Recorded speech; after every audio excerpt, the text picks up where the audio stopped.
அந்த சிந்தனை மாத இதழுக்கு ஒரு நண்பர் பொன்மான் என்று ஒரு கட்டுரை எழுதினார். அந்த பொன்மான் என்ற கட்டுரையை சீனிவாச ராகவன் தன்னுடைய பத்திரிகை சிந்தனையிலே வெளியிட்டார்.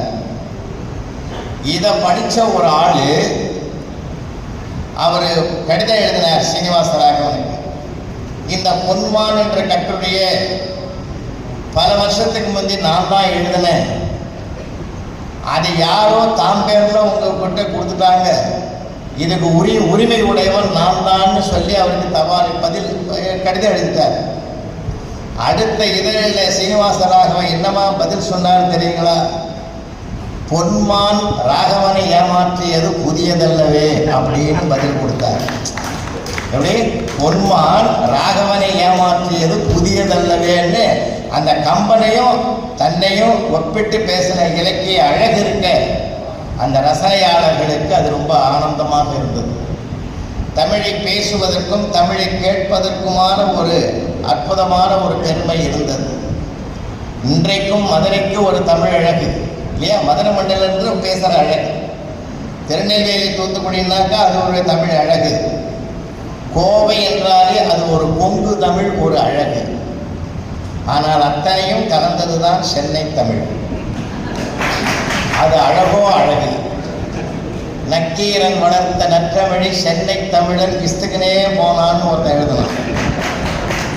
ஆனால் அங்கே இருந்தும் நாங்கள் தப்பிச்சு பல மேடைகளிலே பல ஆயிரம் மேடைகளிலே பங்கு பெறுவதனால், சுவைஞர்களை நாளுக்கு நாள் சந்தித்து மகிழ்வதனாலே இந்த அன்னை தமிழ் அப்படிப்பட்ட ஒரு வரத்தை எங்களுக்கு அளித்திருக்கிறது. அன்பு நண்பர்களே, இந்த தலைப்புக்குள்ளே நான் முன்னுரையில் எந்த செய்தியும் சொல்ல விரும்பவில்லை.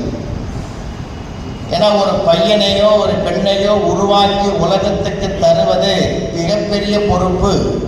கருவறைக்கும் இருக்கிறது, வகுப்பறைக்கும் இருக்கிறது, சமுதாயத்துக்கும் இருக்கிறது, குடும்பத்துக்கும் இருக்கிறது. ஏன்னா குடும்பங்கள் சரியான பாதையில் பயணித்தால் தான் சமுதாயம் சரியாக இருக்கும். அதனால இன்னைக்கு ராமாயண கருத்துக்கள் ஏராளமாக இருக்குது. அவரவர் பார்வைக்கு அவரவர்களுக்கு ஏற்ற வண்ணம் எடுத்துக்கொள்ளக்கூடிய கருத்துக்கள் நிறைய இருக்கு. இருந்தாலும் அந்த கருத்துக்களை எடுத்துக்கொண்டு எப்படி குடும்பத்துக்கு பயன்படுத்தலாம், இன்னைக்கு குடும்பத்தினுடைய சூழ்நிலை எப்படி இருக்கு, ஒரு காலத்தில் எப்படி இருந்தது, இன்னைக்கு எப்படி இருக்கு, மனிதர்கள் உறவுகள் மட்டுமே